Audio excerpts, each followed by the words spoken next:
experience and for people that are listening or watching on YouTube. Last week we were discussing, we were studying the book of Ezekiel, as we have been doing for the last few weeks.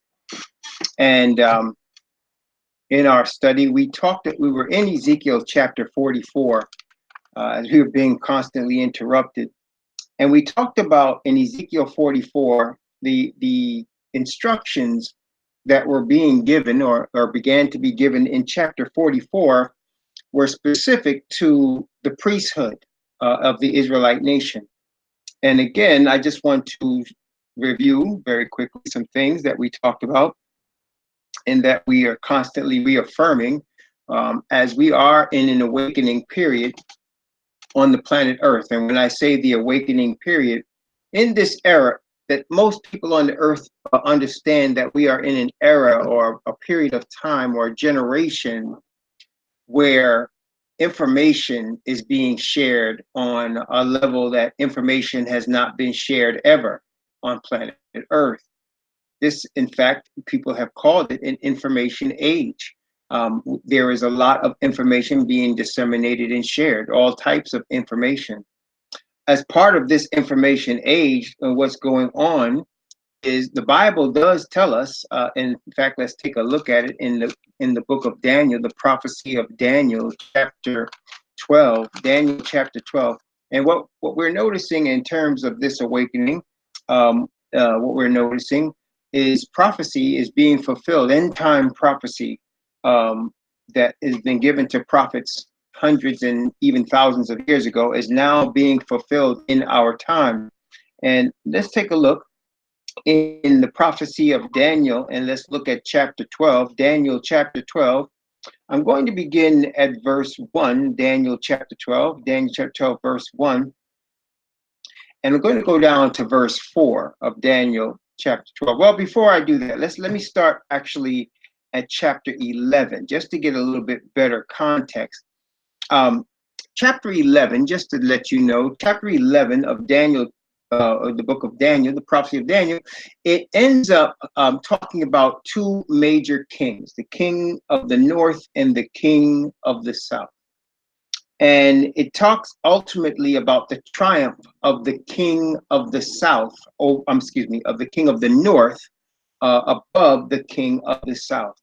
And out of the king of the north, it talks about, basically, we're talking about the papacy overcoming and how it what it overcame in terms of the king of the south, the final triumph before it started ruling the earth without any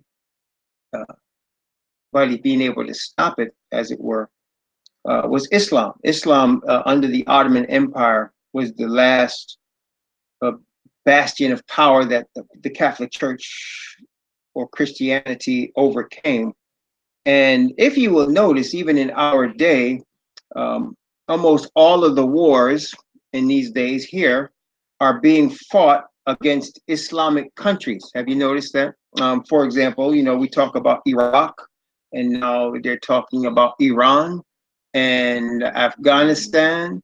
And these places are all Islamic countries. And what is that? What's going on there?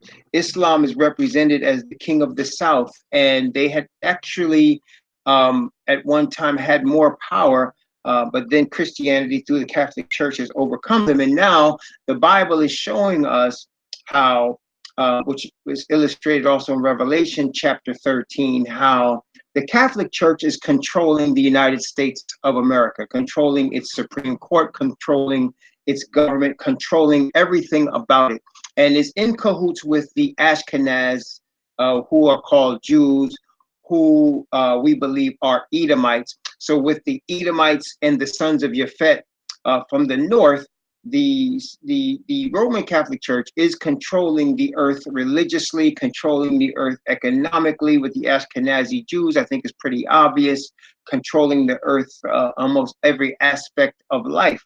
And so what's going on in that control is the Catholic Church doesn't have its own army, but what it does, it uses the armies of other nations. to fight its battles. And as case in point, the Pope uses the United States Army to spank the Islamic people. The Islamic religion was started by the Catholic Church. And so it is a daughter of the Catholic Church, but it is a wild daughter that she has. Now she's bringing it unto subjection. And so all of these wars are simply designed to do that, to bring them under subjection. And then the Pope wants to establish himself in Jerusalem. In fact, as you notice, if you've noticed, this current president has already declared that Jerusalem should be the new capital of Israel. Israel, that we're looking at the state of Israel being established by the United Nations. This is not biblical prophecy of the establishment of the Israelite nation, because there is no Messiah establishing this nation. No, instead, it is the United Nations. It is led by the United States and Great Britain and the powers that establish and support this state of Israel. These people that are now there are actually European. They are actually, and I don't think anybody will deny that, they are actually European in their origin. They are not children of Shem, which means they are not Semitic, but they claim to be children of Shem, and they are now in place they have no business being, and they are trying to claim the place of the true Israelites, who are represented as the Negro on the planet Earth. Now, in Daniel chapter 11, let us begin, just for the sake of context, with this push against the king of the south, who is Islam. And let's look at this in Daniel chapter 11, going to begin at verse 40, and then we're going to stop at verse 45 before we continue into chapter 12, just to get some context here. Remembering now, the king of the north is the Catholic Church. It is the Catholic Church, it is the papacy, and is fighting against well, the last power was the Ottoman Empire. This is back a ways from where we are, but these are the last days. And so even the last 200, 300 years can be considered the last days in terms of Bible prophecy. Notice what it says. And at that time, and at the time of the end shall the king of the south push at him, and the king of the north shall come against him like a whirlwind, with chariots and with horsemen and with many ships. And he shall enter into the countries and shall overflow and pass over. He shall enter also into the glorious land, that is the state of Israel, and many countries shall be overthrown, but these shall escape out of his hand, even Edom and Moab and chief of the children of Ammon. And he shall stretch forth his hand also upon the countries, and the land of Egypt shall not escape. But he shall have power over the treasures of gold and of silver, and over all the precious things of Egypt, and the Libyans and the Ethiopians shall be at his steps. But tidings out of the east and out of the north shall trouble him. Therefore he shall go forth with great fury to destroy, and utterly to make away many. And he shall plant the tabernacle of his palace between the seas in the glorious holy mountain. Yet he shall come to his end, and none shall help him. Here we're seeing Edom, Moab, and Ammon. When it says escape or be delivered, Edomites, of course, are the Ashkenazi Jews, and it says they shall escape out of his hand, of course, because the Pope is using them to establish the state of Israel. They are the fake Jews, the fake Hebrews. They call themselves Jewish, which means they're like blue-ish or red-ish or green-ish, not the real McCoy, but something close to it-ish, something that might appear like it. And so they are not the actual Hebrews. They are not the actual Israelite bloodline of Abraham, but instead they have been placed there with the help of this Pope and with the help of the powers of Rome. And when it says that he goes against the king of the south with chariots and horsemen, that's what you're seeing when you see these wars, these bombs, these terrible conflagrations that are happening in the Middle East, killing many men and women and children of Muslim faith. You're seeing that happening right now. And the only ones that are not being affected are certain Arabs that work with the Edomites and work with Rome. Such Arabs, let me name us, Saudi Arabia and Jordan. Jordan is working with the United States and working with the nation of Israel. And so you can see that, obviously, as we're dealing with it now. So he says he shall set up his tabernacle between the seas in the glorious holy mountain. The glorious holy mountain is the state or the land that is the Israelite land. And so the Pope is looking, what you're going to see. Let me just tell you, because when you see it, you can say and you can know that the Bible has showed us ahead of time what's going to happen. We've already heard the president say that Jerusalem is going to be the capital of Israel. And so what they're going to do, they're already preparing to create a temple and do sacrifices in Israel. When they do that, they're going to declare now that the state of Israel is the return of the true people. And what you're going to notice, what you're going to see, what you're going to see in that, you're going to see the Pope himself come and bless their sacrifice. You're going to see that. He's going to come to Jerusalem, and that's why he says he shall set his tabernacle between the seas in the glorious holy mountain. Yet he shall come to his end, and none shall help him. So you're going to see that. So what's going to happen? They're going to bless the Ashkenazis as the chosen people. They're already doing that. And they're going to officiate that with a sacrifice there in Jerusalem. But you notice in verse 44, where it says, tidings out of the east and out of the north shall trouble him. Those two directions we repeatedly said is very important, because we know that the Messiah said he is coming out of the east, and we know that the Father's throne is in the side of the north. And so what this is representing is the powerful message of the 144,000. The message of the 144,000, which exposes this falsehood of the false Ashkenazis not being the chosen people. This power of the 144,000 that exposes the fact that all Christianity is corrupt. This powerful message that is coming from the awakening, which we're now experiencing, the awakening that is now going on, that the Bible predicted. And again, we're going to look at this awakening in many chapters in a moment. But first, let's take a look at Daniel, as I said, Daniel chapter 12, and let's go from verse 1 down to verse 4. Daniel chapter 12 from verse 1 to verse 4. Daniel 12, 1 to 4. And at that time shall Michael stand up, the great prince which standeth, and he's talking to Daniel now. This is Gabriel actually talking to Daniel. That's what you're actually reading. You're reading a conversation that Gabriel is having with Daniel that actually started in Daniel chapter 10. That's what we're seeing here. Daniel chapter 10 started this conversation between Gabriel and Daniel, with Messiah in the background, looking at his skin, the color of burnt brass, as it says there in Daniel 10. And you'll see he's in the background, and Daniel is overwhelmed with his sight, just as Yochanan was in the book of Revelation. And so Gabriel is interceding between the Messiah and Daniel and speaking to him about these future prophecies. And so he's telling Daniel, at that time shall Michael stand up. Michael is Messiah, the great prince which standeth for the children of thy people, the children of Daniel's people, the true Israelites, okay? Right? Which standeth for the children of thy people. And there shall be a time of trouble such as never was since there was a nation, even to that same time. And at that time, thy people shall be delivered, everyone that shall be found written in the book. And many of them that sleep in the dust of the earth shall awake, some to everlasting life, and some to shame and everlasting contempt.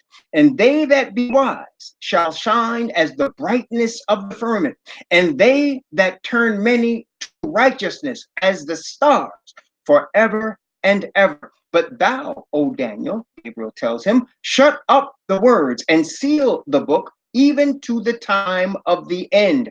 Many shall run to and fro, and knowledge shall be increased. This is the age in which we live. We're living in an age where knowledge is increased. Not only we're not just talking general knowledge in terms of internet and technology and such. We're talking about knowledge of the truth is being increased. Knowledge of the Most High is being increased. There is an awakening going on among the true Israelite people, the ones that the Bible says that the Edomites and all the nations of the earth want to keep hidden from the earth. But you see, if you can keep the Israelite nation hidden, you can stop the sun from rising, which is impossible. Okay, so Michael is now sitting down. The Bible tells us very plainly in Hebrews chapter 1. Let's take a look. Hebrews chapter 1. It tells us very plainly in Hebrews chapter 1 about Messiah.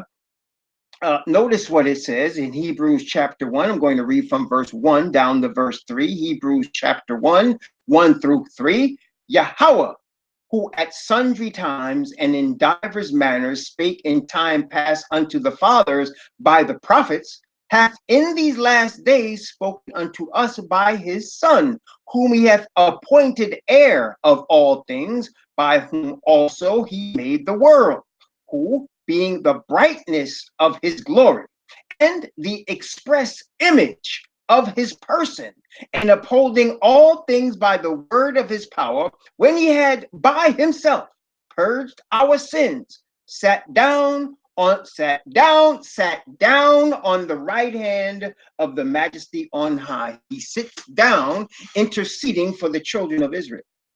And what he is doing right now, as we are talking about in Ezekiel, as we have talked about before, and as we will continue to talk about, what Messiah is doing. You see, brothers and sisters, he is a high priest. And as a high priest, he has a function. Okay? As a high priest, he has a function. And again, let's stay here in Hebrews, where the apostle is addressing us as the chosen people. Notice again Hebrews chapter 4. Hebrews chapter 4. I'm going to read Hebrews 4 from verse 14 to verse 16. Hebrews chapter 4, verses 14 through 16. Notice what it says. Seeing then that we have a great high priest that is passed into the heavens, Yahushua, the Son of Yahweh, let us hold fast our profession. For we have not an high priest which cannot be touched with the feeling of our infirmities, but was in all points tempted, like as we are, yet without sin. Let us therefore come boldly unto the throne of grace, that we may obtain mercy and find grace to help in time of need. See, brothers and sisters, Messiah's high priestly ministry is part and parcel of the plan of salvation. What happened now? Messiah had to come in the flesh as a man in order to bear the sins of man. But yet he had to be born of the seed of the Father in order to be perfect in holiness and righteousness, in order to be actually divine, which he was. He was born of the seed of the Father, which is the Father's spirit of perfect righteousness, into the womb of a child of Judah named Miriam, of the seed of Abraham, Isaac, and Jacob, and of the tribe of Judah. Born of her, and then he lived 33 and a half years on this earth in human flesh, in perfect righteousness. And as the Bible said, the express image of the Father in terms of his righteous character. He was a representation of the Father. Then he came for the nation of Israel. The nation of Israel, as prophesied, turned him over to the Gentiles. And the Gentiles put him to death for the sins of the nation. As Caiaphas said, ye know nothing at all, he told his brethren. Ye know nothing at all, nor do you understand that it is expedient that one man die for the nation, that the whole nation perish not. And the Bible says he didn't even know what he was doing, yet he was prophesying because he was the high priest that year, Yochanan declared. He was prophesying that Messiah should die for the nation, and he did. Then he was resurrected from the dead by the Father. So now, as our representation, he died so that our sins can be taken off of us. He was resurrected from the dead so that you and I, through him, the Father designed, can overcome death and sin. Then he became our high priest to intercede for the chosen people, especially today. so that we can overcome all our sin and we can be presented as perfect righteousness before the Father. That's what he's doing now.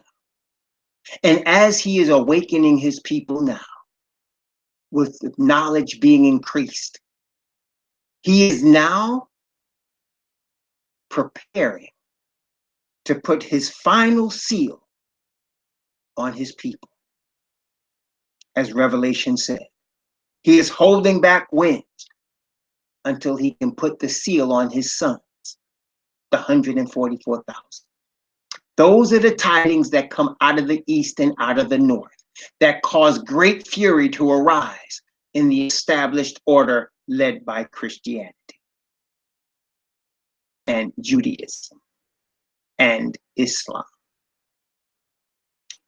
That message is now coming as Messiah is awakening his people. And once they are sealed and the 144,000 deliver the message they are ordained to deliver, and the people that belong to the Most High, that he has chosen before the foundation of the world, those that are added to the assembly that will be saved, both of the bloodline of Abraham and those grafted in that receive this message of truth,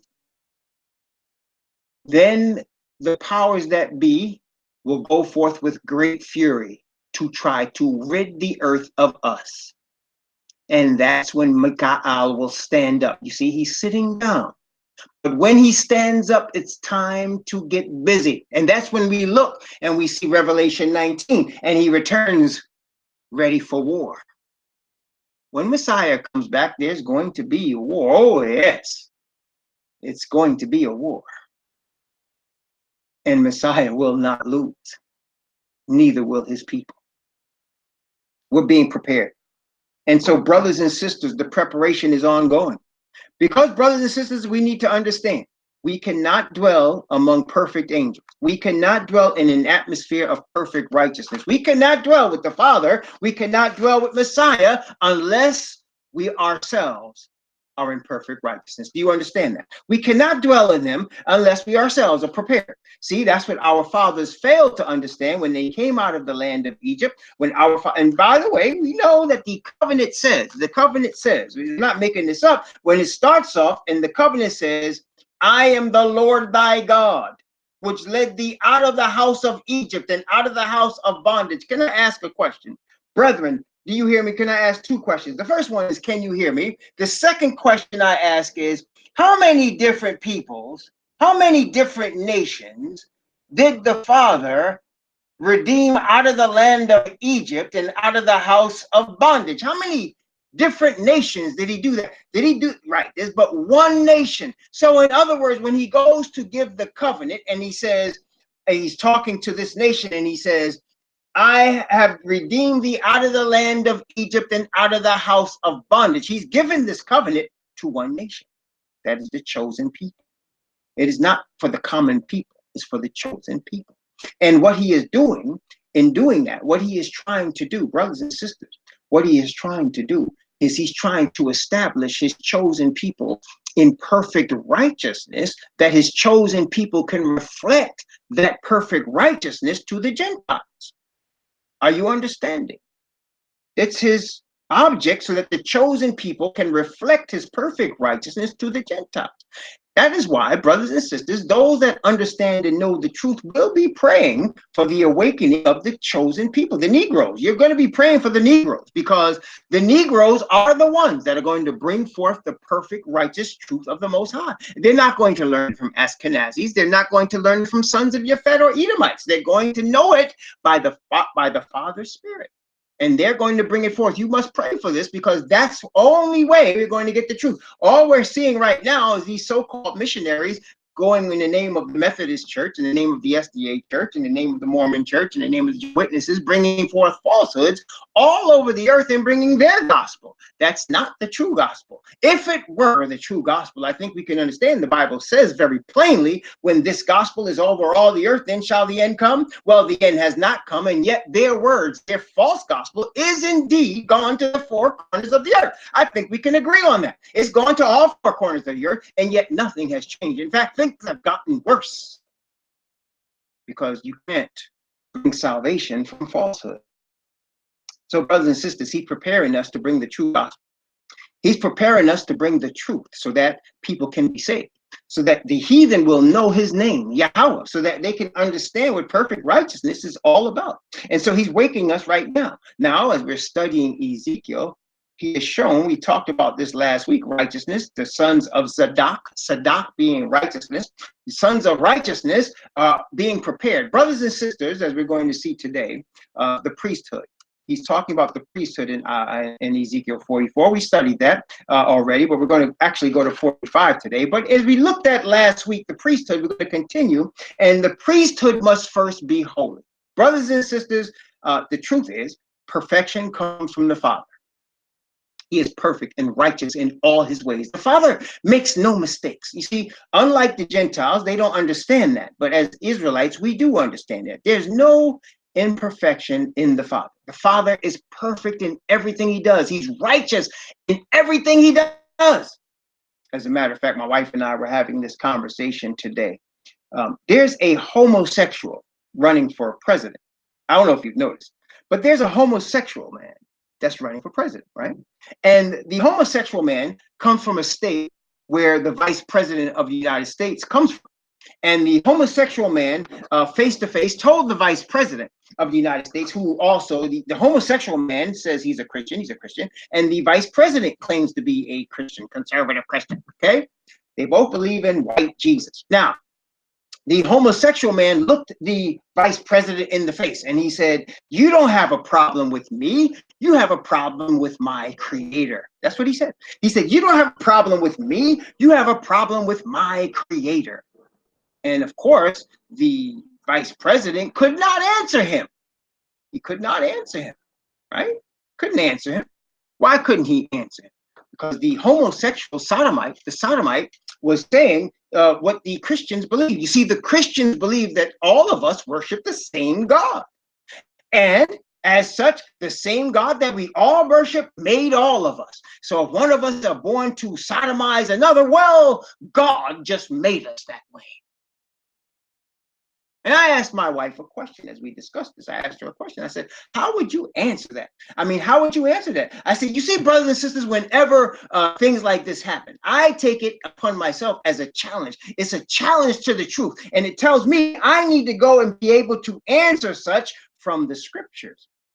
And it's not enough to just say man should not lie with man, because the Bible does say that. Well, a homosexual, the sodomite, obviously has read that, but he is born with a desire for a man. I mean, you cannot deny. Have you not seen it? You've seen it, right? There's women that are born and they have no desire for a man. They have a desire for a woman. There's men that are born and they have no desire to have sexual relations with a woman. They want a man. Have you seen that? That's the honest truth about it. You can't deny it. Christians try to deny it's true, but that's not facing the truth. That is true. So, hence the question. Did God make him that way? Did he make him that way? I mean, he was born with these desires. What are you supposed to do with it? So the answer is very simple if you know the scriptures, but only a Hebrew could bring it. So let me share it with you so that you can share it the next time some homosexual comes to you, some sodomite comes to you and says, "God made me this way." First of all, our Father made Adam and Eve. If we're talking about the Bible, right? Right? And Christians claim to be talking about the Bible. Our Father made Adam and Eve.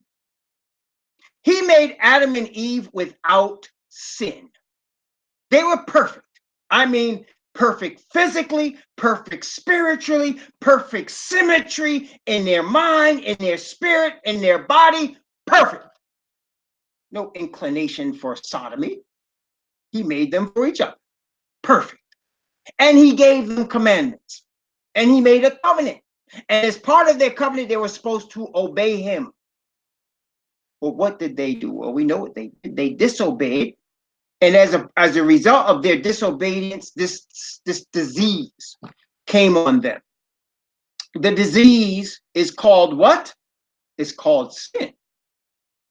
The disease came on them called sin. And they passed that disease through their bloodline to all their children. this disease caused all kinds of problems in the bloodline. You see, brothers and sisters, the Most High did not make them to sin. He made them to stay in righteousness. They chose to sin. You understand the difference? It's like he gave them the keys to the kingdom and they messed around and gave those keys to Asatan. Right? They are responsible for the brand new car Daddy gave to them, and they gave those keys to their buddy and he wrecked it. Right?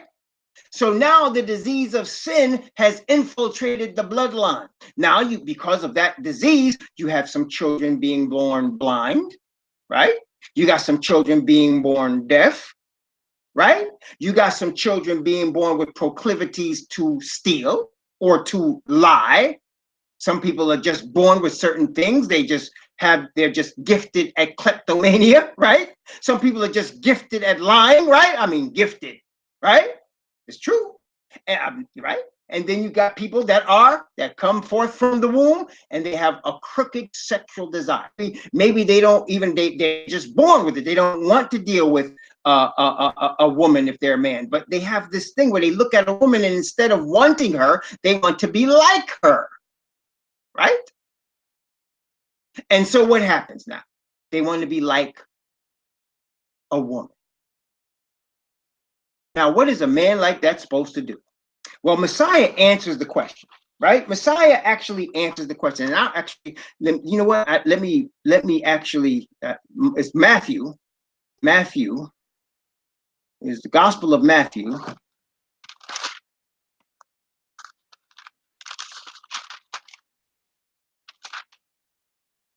Let's see here. Let's see. Let me find this one. I don't want to take too much time. I may look in my concordance because I don't want to take too much time looking for it. Hold on one second, brothers and sisters. I want to get this one exactly as it says. I don't want to. Okay, hold on. Hold on. I want to get you the Messiah's answer. And this is the answer to that. Hang on. Let me get it. Let me get it.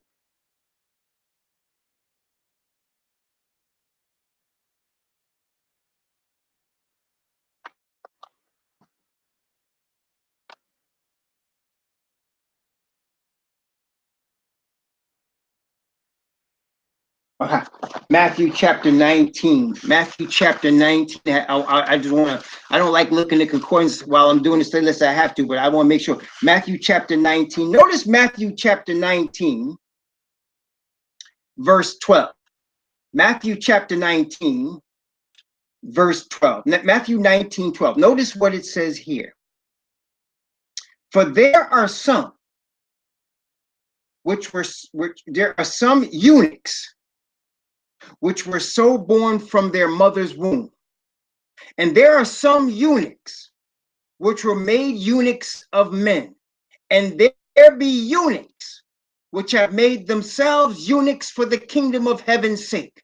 He that is able to receive it, let him receive it. So the question, what is a eunuch? A eunuch is a person that is incapable of normal sexual relations. When I say normal, I mean what the Creator intended when he made Adam and Eve. There are persons that are incapable of these regular type of sexual relations. Testing 1, 2, 3. So there are people that are come from the womb that are incapable of normal sexual relations.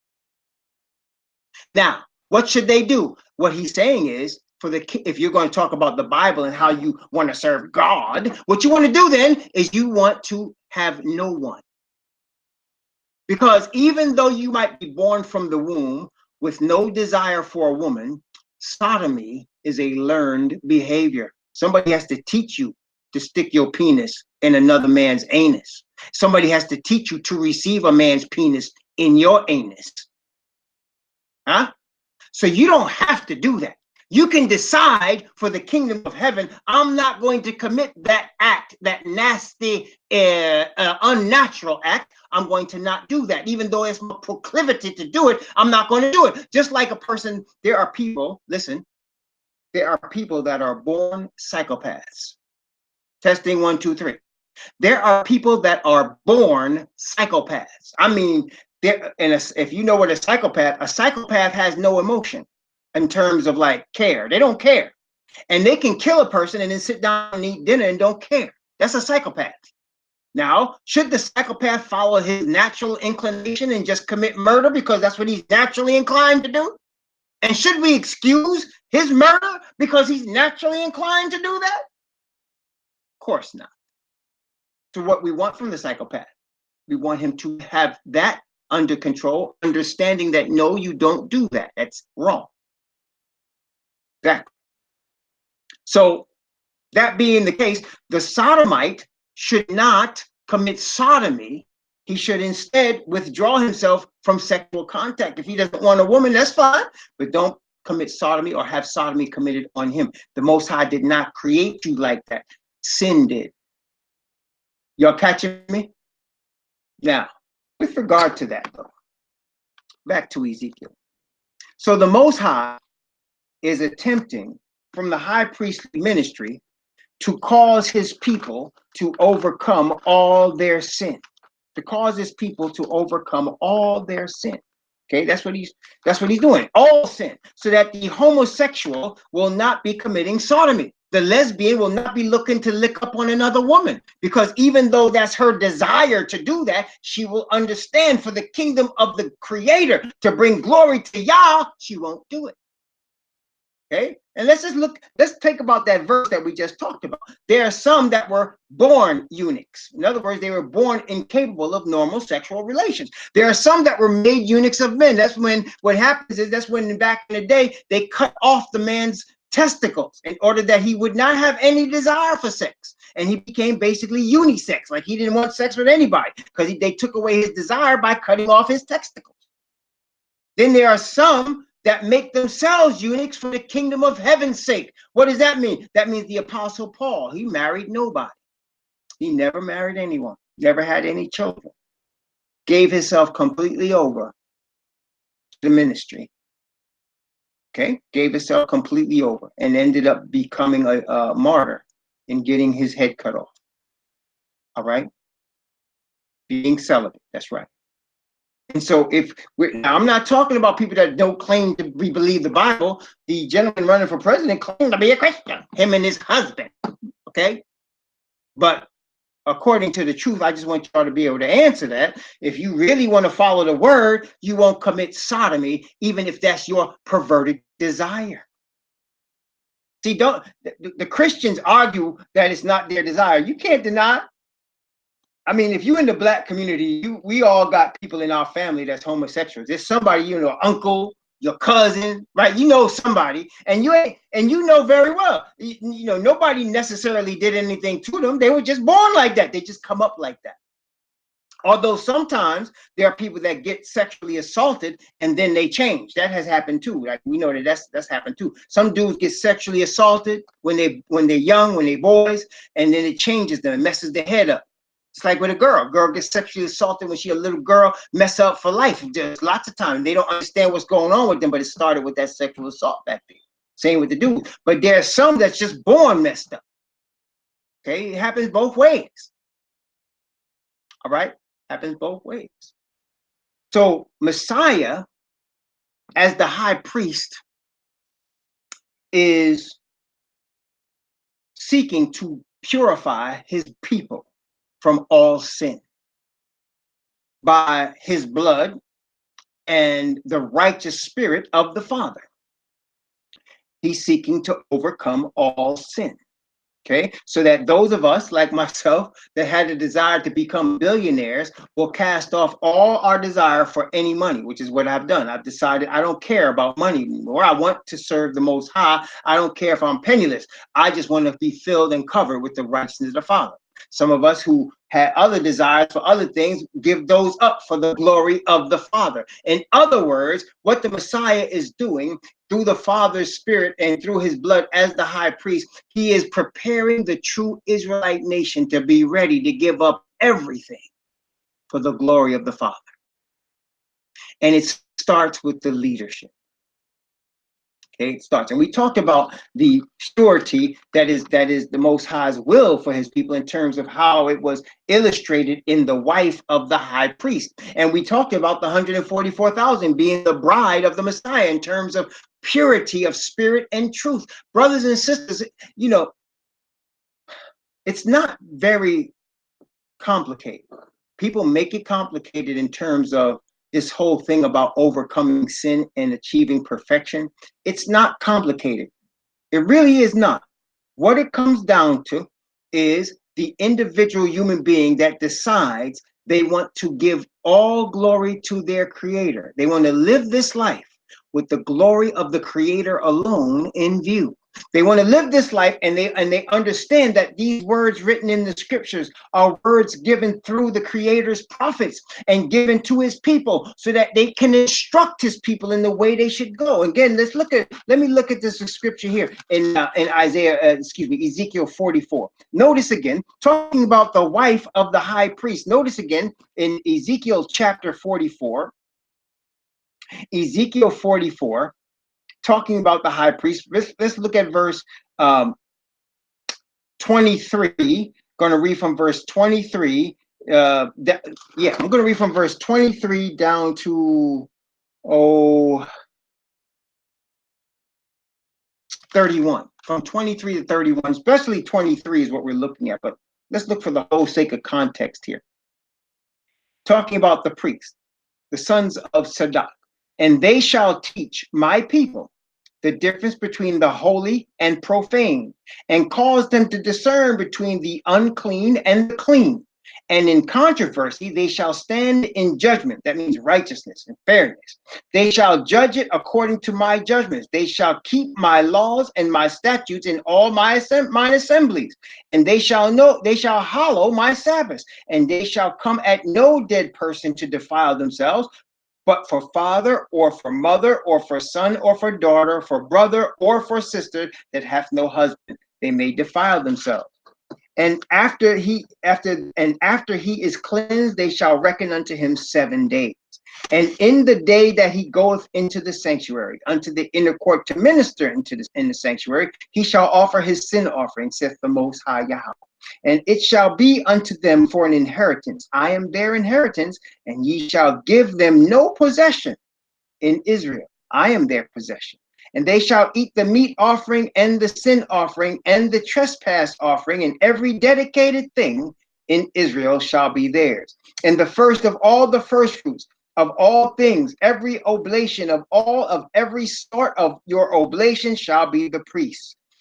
Ye shall also give unto the priest the first of your dough, that he may cause the blessing to rest in thine house. The priest shall not eat of anything that is dead of itself or torn, whether it be fowl or beast. So he's looking, of course, for holiness. Obviously, he's looking for holiness from his priests, from his spiritual leaders. They're supposed to teach the people the difference between that which is common and that which is holy. They're supposed to be examples to the flock. Isn't that what the Apostle Paul said? And even Peter, that we should be examples to the flock. So the Most High, what he's doing is he's preparing his 144,000 to be just that. And everything I've noticed among this awakening, my wife and I have noticed that a number of the brethren, a number of the Hebrew Israelite brethren are now even turning to vegetarianism and veganism.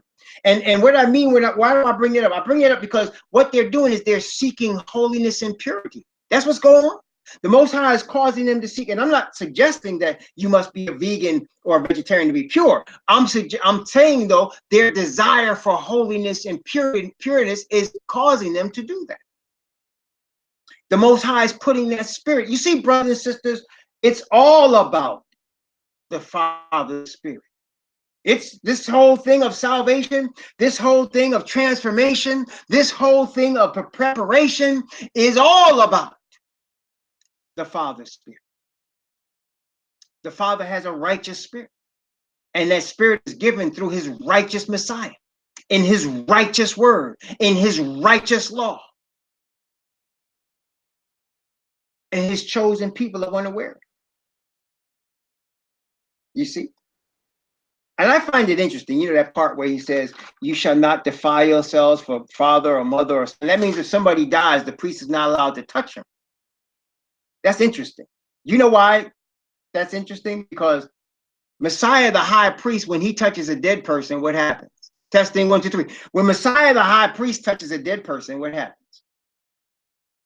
When Messiah, the high priest, touches a dead person, when he came to the earth and he touched a dead person, that's right, that person would come to life. That's right. And see, these high priests are representation of the Messiah, right? So if he can't bring somebody to life, Messiah, don't touch him. Don't touch him. Because if Messiah did it, he'd be bringing him back to life. Okay. And now also at the end, you notice that there was a promise that if you gave the priest, because the priests have no inheritance in Israel, Messiah said your father is their inheritance. So they are supposed to receive of the people their food, right? Their land, a piece of land, food, and everything they spoke for their sustenance. And the Most High said, I will bless you if you take care of these people, because I'm not giving them the inheritance like I'm giving the rest of y'all. Now, what has happened though, as we're going to study in chapter 45 here, what has happened though is in that what you get today, give me the 10th, and the Most High, the Lord gonna bless you. If you give me your money, the Lord's gonna bless you. Huh? We need your faithful support to do this ministry. Right? That's what it's turned into. That's not what it originally supposed to be, but that's what it's turned into. Right? But these brothers and sisters, you see, let me give you an example of how it's supposed to look on the real. When the apostle, and we like to bring up this example, when the apostles received the Father's Spirit through the Messiah on the day of Pentecost, if you recall, you also remember how they brought forth the word with power that the people had never heard before. Remember that? They brought forth the word with such power that people were moved to go and sell land and just give them the money. They didn't have to say, go sell your land and support this ministry. The Bible says the people sold stuff and just gave them to put the money at their feet. And then they distributed to all the brethren. They didn't just hoard it up in some bank so they could have big mansions and have fat cars and silk suits and private jets. They distributed, the Bible says, among the brethren, every man as his had need. That's what they did. That's holiness right there. That's going to happen again. But no man is going to have to declare it. I'm not going to say to y'all, I need y'all to sell your stuff and give me the money to support this ministry. No, you will never hear me say that by the grace of the Most High. What's going to happen though is when it comes off, and y'all going to know when it's coming off. Y'all going to know when it comes off because it's going to hit you personally when it comes off. It's going to hit you personally. When it comes off and everything is going crazy, the Most High will touch your heart. Say it's time. And you're going to know what to do. Listen to me carefully. You're going to know what to do. Nobody's going to have to tell you. Hear me? Testing 1, 2, 3. Y'all going to know what to do. There's going to be a house or something that needs to be sold. And Most High is going to tell you to sell it. He's going to sell it. He's going to tell you what to do with the money. Nobody's going to have to tell you. That's why we say right now, I say to y'all right now, I do not accept tithes and offering from people. As long as I'm able to work and do this, I'm not going to accept the money because money has corrupted the whole religious system. It's corrupted, brothers and sisters. It's corrupt because of corrupt people taking money from people they got no business taking it from. Testing 1, 2, 3. And I don't want nothing to do with it, nor should any of the chosen. Okay? So now, Ezekiel chapter 45. In Ezekiel 45, there is, in the beginning of the chapter, we're not going to read all of it, as we talked about. There's a lot of measurements and such. And so in the beginning of chapter 45, there is some measurements that are given to the sanctuary and to the land that's going to belong to the prince and the priest, right? Okay. And let's skip down. Let's see. to verse, I'm going to skip down to verse 8 of Ezekiel 45. I'm going to read from verse 8 down to verse 11. Ezekiel 45, 8 through 11. Notice what it says. Again, this is for the second temple. He's trying to establish the priesthood on the proper footing, right? So he's giving these measurements and he's giving these instructions to his prophet for him to give to the people, as the Bible shows us. That's how prophecy works. So notice again, in the land shall be his possession in Israel. Talking about the prince and the priest. And my princes, watch the verse 8 now. And my princes shall no more oppress my people. And the rest of the land shall they give to the house of Israel according to their tribes. Thus saith the Most High Yahweh, let it suffice you, O princes of Israel.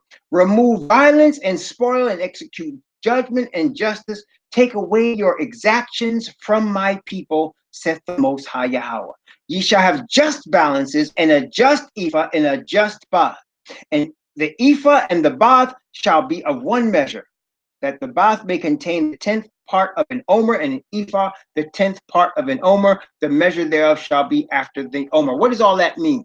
What he's saying is, brothers and sisters, that the priesthood should not be corrupt. They should not just be taking money from the people. They should not be trying to steal from the people, taking what's not theirs. They should not be trying to bug money, demand money of the people like some extortionist, like some bill collector. Like, give me your money for this ministry. They shouldn't be doing that. And brothers and sisters, the oppression starts with money, right? Isn't the money, the Bible says, the love of money is very plain, right? The love of money is the root of all evil. That's how corruption came to the nation. Look, the nation didn't always have a king, right? It didn't always have a king, right? We know that the nation was run by the priesthood. The nation initially was run by the priesthood. When our fathers came into the land, the nation was being run by the priesthood. But some corruption happened in the priesthood and caused the brethren to get carnal, and then we started with this whole king thing. Notice in 1 Samuel chapter 8, 1 Samuel chapter 8, 1 Samuel 8, I'm going to read from verse 1 of 1 Samuel 8, from verse 1 down to verse from verse 1 down to verse 10. Thank you, Isha. And it came to pass when Samuel was old that he made his sons judges over Israel. Now the name of his firstborn was Yaal, and the name of his second Abiyah. They were judges in Beersheba. Watch this now. And his sons walked not in his ways, but turned aside after lucre, and took bribes, and perverted judgment. Then all the elders of Israel gathered themselves together, and came to Samuel unto Ramah, and said unto him, Behold, thou art old, and thy sons walk not in thy ways. Now make us a king to judge us like all the nations. But the thing displeased Samuel, when they said, Give us a king to judge us. And Samuel prayed unto Yahweh. And Yahweh said unto Samuel, Hearken unto the voice of the people, and all that they say unto thee. For they have not rejected thee, but they have rejected me, that I should not reign over them. According to all the works which they have done since the day that I brought them up out of the land of Egypt, even unto this day wherewith they have forsaken me and served other gods, so do they also unto thee. Now therefore hearken unto their voice. Howbeit, yet protest soundly unto them, and show them the manner of the king that shall reign over them. And Samuel told all the words of Yahweh unto the people that asked of him a king. So you see, it started because his sons were corrupting the priesthood, going after money and bribes, right? And the people got disgusted and went to Samuel and complained and said, We tired of your son. Your son's not doing right. Give us a king. All the other nations got kings. Give us a king. That is why, brothers and sisters, and if you would notice in the nation of Israel, there's prophets that are kings like David, and there's prophets that are priests like Ezekiel or Samuel. But you will never have a man in Israel that's prophet, priest, and king. Never. They always kept that divided, because if you have a man that wants to be all three, that's a man, he's going to try to lord it over the people, and he's going to try to be a god, right? So they never let a man be prophet. You have a prophet, you have prophets that are priests, you have prophets that are king. David was a king and a prophet. Samuel was a priest and a prophet. David never became a priest, and Samuel never became a king. But the Most High has said his son, Messiah, he's a prophet, he is the high priest, and he's King of kings and Lord of lords. He's the only man that's prophet, priest, and king. Okay? Only man, prophet, priest, and king. All right? There's no other. Praise the Most High. Praise the Most High. And so you can see the corruption that came there, and that's why, and it always starts, and brothers and sisters, that's why we have to really be careful. And that's why I tell people, people come to me, and there have been people that have come on the YouTube land and made quotations, you corrupt, or you crooked, or you leading the people, or you're lying. And I don't argue with people. What I say is this, if you think I'm lying, if you think I'm corrupt, stop listening. Stop listening. Don't listen to me anymore if you think I'm corrupt. I'm saying it because I believe, brothers and sisters, the leadership in terms of the teachers that the Most High appoints, they have been called to a special duty, and we have, and myself included, we have a special calling. Not only that, we are going to have to answer to the Creator for the ministry that we have performed. He's going to give us a higher standard to answer to, because he has given us his precious word, his eternal word, to teach his people. And it's not for us to make money off of his word. It's for us to point the people to the Father, that the Father can get all the glory. That's the object. And if we don't do that, he's going to cause us to answer for it. We have to give, as the Bible says, we have to give an accounting of what we did with the gift of teaching and preaching that he has given us. What did we do with that gift? Did we go to try to make money with it? Did we use our charisma to get the people to give us money? Or did we use it to point the people to the Father? That's what we're going to be judged on, and we're not going to be able to escape that judgment, brothers and sisters. No, we're not, as we shouldn't. Okay? And so I tell you this, anyone that you think is corrupting you, is not bringing the whole truth, is looking for money, is looking to be a lord over you, don't listen to him. Turn away. The Bible says, from such turn away. Don't listen to him. You are responsible, as we as teachers are responsible for what we teach. You are responsible for what you listen to. You are responsible. Nobody forcing you to listen to anybody. You got to decide what is right, what is wrong, who is telling the truth and who's not. And that's why you got to go and pray to the Father yourself. You got to look in the word for yourself and ask the Father. He will answer you now. Is this Negro telling me the truth or not? Is this Negro for real or not? Ask him, because your life depends on it. You see what happened? He tells people, stop oppressing my people. Stop doing it. He's telling the priest, stop oppressing my people. Okay, stop oppressing my people. Okay? So each of us as individuals has to decide for ourselves, not for me to judge you, not for you to judge me. Don't point to somebody and tell them what to do and what not to do. That's not your business. You hearing what I'm saying, right? That's not your business. Your business is to make sure you're doing the right thing. You listening to the right people. You following the truth. The Father has a spirit. His spirit is powerful. It is the most powerful agent on the planet Earth. There is no spirit on earth, nor entity, nor institution, no church, no man that's more powerful than the Father's Spirit. And I believe this with all my heart. That's why I don't worry about anything else. My concern, my only concern, is am I giving glory to the Father? That's my constant concern. And I don't always say I do a good job. I don't. But I tell you what, I'm always repenting of my sin.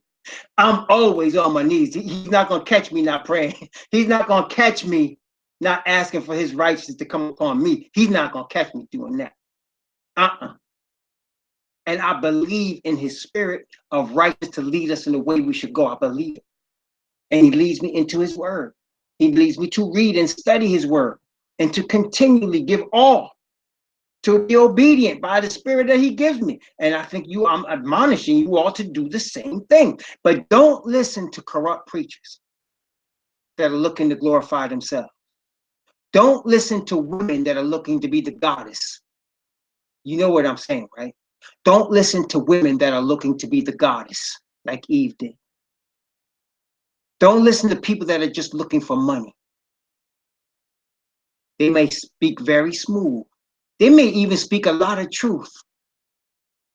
But all it takes is a little bit of deception.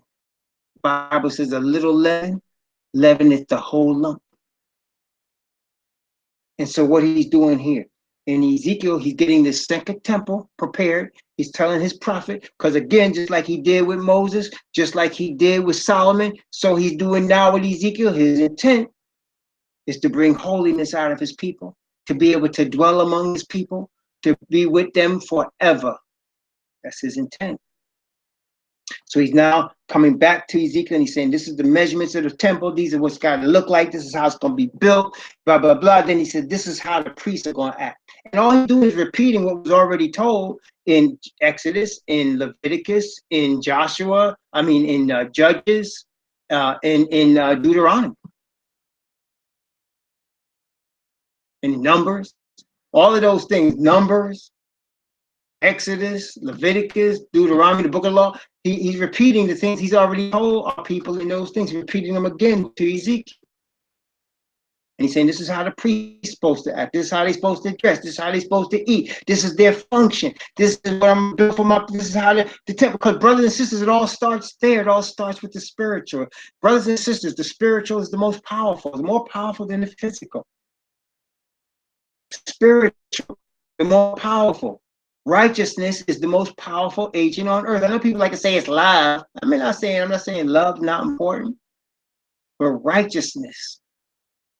Righteousness is the thing. Everything, love, joy, peace, long-suffering, goodness, gentleness, meekness, faith, it all comes from the same Father's spirit of righteousness. All of it comes from that. So now, also notice at the end here, chapter 45. Chapter 45. I'm going to begin at verse 18. I'm going to begin at verse 18. I'm going to read down to verse 25 of Ezekiel chapter 45. From verse 18 to verse 25, Ezekiel 45. Thus saith the Most High Yahweh, in the first month, in the first day of the month, thou shalt take a young bullock without blemish and cleanse the sanctuary. And the priest shall take of the blood of the sin offering and put it upon the posts of the house, and upon the four corners of the settle of the altar, and upon the posts of the gate of the inner court. And so thou shalt do the seventh day of the month. For every one that erreth, and for him that is simple, so shall ye reconcile the house. In the first month, in the 14th day of the month, ye shall have the Passover, a feast of 7 days. Unleavened bread shall be eaten. And upon that day shall the prince prepare for himself and for all the people of the land a bullock for a sin offering. And 7 days of the feast he shall prepare a burnt offering to Yahweh, 7 bullocks and 7 rams without blemish daily, the 7 days, and a kid of the goats daily for a sin offering. And he shall prepare a meat offering of an ephah for a bullock, and an ephah for a ram, and a hin of oil for an ephah. And this, in the 7th month, in the 15th day of the month, shall he do the like in the feast of the 7 days, according to the sin offering, according to the burnt offering, and according to the meat offering, and according to the oil. So he tells the priest, now again, remember, he's being shown Jerusalem, the temple in Jerusalem, the wall, and all of it was measured. And he's telling him, now you go into Jerusalem, you build this temple, you rebuild the wall, and you're going to have these feasts. And this is how you're going to keep the feast. You see why we can't keep the feast in our enemy's land? Notice the detail of what he's asking for. Can we keep this in our enemy's land? Can we do this? No, we can only do this in the promised land. And he says, in the first month, in the 14th day of the month, you're going to offer an offering. This is the Passover and the Feast of Unleavened Bread. Then he says, in the 7th month, the 15th day of the month, he calls it the Feast of the 7 days. That's the Feast of Tabernacles, which is also the Feast of the Harvest. It's the same feast. And he says, you're going to do the same thing in that feast. He mentions the first one of the year and the last one of the year. He did not mention the Feast of Pentecost or the Feast of Weeks. He did not even mention the Day of Atonement. He went right to these two feasts, the first one and the last one. The first one was the one that represented Messiah's death on the cross and resurrection for us. The Feast of Weeks represented the first fruits of the Holy Ghost, or the set apart Spirit from the Father poured upon the earth. This last one, the 15th day of the 7th month, represents the return of Messiah and the ingathering of the chosen people on the earth that Revelation talks about also in Revelation chapter 14. Let's take a look. Revelation chapter 14. Revelation 14.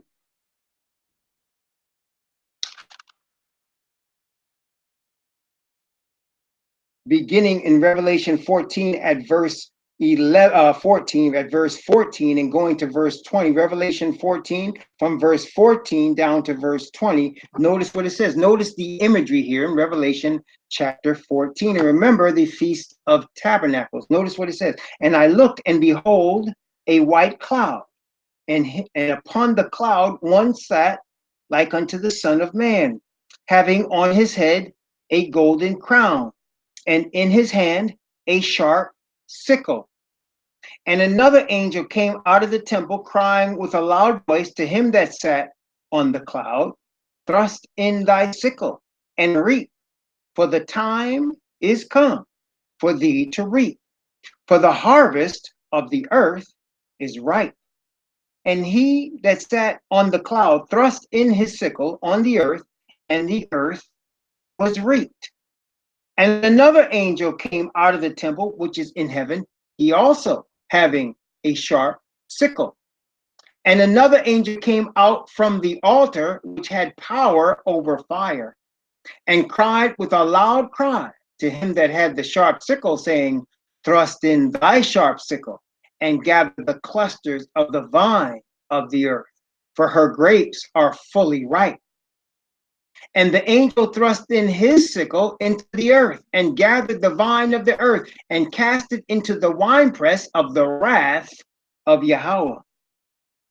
And the winepress was trodden without the city, and blood came out of the winepress, even unto the horses' bridles, by the space of 1,600 furlongs. There's your Feast of Tabernacles. The Feast of Harvest at the end of the year.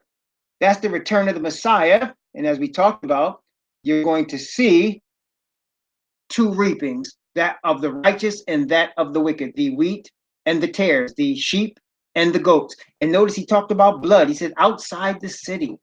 The Bible talked about him stamping them under his feet so that his garments are red. Let me just show you that in Isaiah. Isaiah chapter 63. Isaiah 63.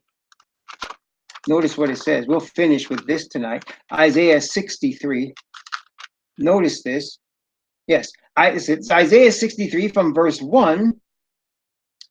From verse 1 down to verse 6. From 1 to 6. Notice what it says. It's talking about the same thing. This is the same thing. All of this is the same thing. Who is this that cometh from And notice it says he comes from Edom. Didn't we say that the Edomites are now occupying our land? Right? Who is this that comes from Edom? The Edomites occupying our land. What's he doing coming from Edom? With garments of from Bozrah. This that is glorious in his apparel, traveling in the greatness of his strength. I that speak in righteousness, mighty to say. Wherefore art thou, watch this, wherefore art thou red in thine apparel? Why is your clothes red, covered in red? And thy garments like him that trotteth the wine fat. I have trodden the winepress alone, and of the people there was none with me, for I will tread them in my anger, and trample them in my fury, and their blood shall be sprinkled upon my garments, and I will stain all my raiment. See that? He's not joking. This is no joke. For the day of vengeance is in mine heart, and the year of my redeemed is come. And I looked, and there was none to help, and I wondered that there was none to oppose. Therefore mine own arm brought salvation unto me, and my fury it upheld me.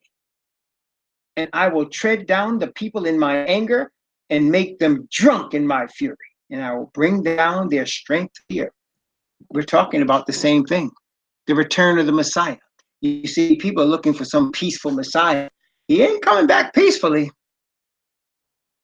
And if you're not his people, you're going to have a problem. And his chosen people are going to be delivered. That's why our oppression has to be great, because our deliverance is great. You understand? Our oppression is great because our deliverance is great. And don't worry, brothers and sisters, the oppression is not going to last much longer. And what we're going to see, we see the description of what he's planning on doing here. Okay, and so he established with Ezekiel the priesthood, and he tells Ezekiel keep these feasts, and he's pointing out two particular feasts, and we know what those feasts mean. One of them is the Messiah's death and resurrection. The other one is his second return. Okay, and we know that that's coming, and we just saw it in Revelation and Isaiah, and it's in other places as well, like Zechariah chapter 14. We read it there, and so you're going to see it's going to be violent and loud. That is why what we're in right now, and this is the final word of the night, what we're in right now is the time period that the Christians are right. We're in a dispensation of grace right now, but they don't even understand what that means. We're in a dispensation of grace. That means right now, as long as Father is causing Messiah to perform high priestly duties, it is a time for people to have opportunity to come to truth. That's what this is about. Just people that want to follow the spirit of the truth. That's what this is about. Spirit of truth, brothers and sisters. And people whose hearts are sincere. I don't care if you're a Muslim. I don't care where you're coming from. If you're a Catholic or you're whoever you might be. If you're Chinese or Korean or South American, wherever you come from, Russian, Anglo-Saxon, or Hebrew. This is the time for you to turn to the spirit of truth from the spirit of sin and unrighteousness. This is the time, because when he brings it, it's too late. It'll be too late at that time. Let's have a word of prayer.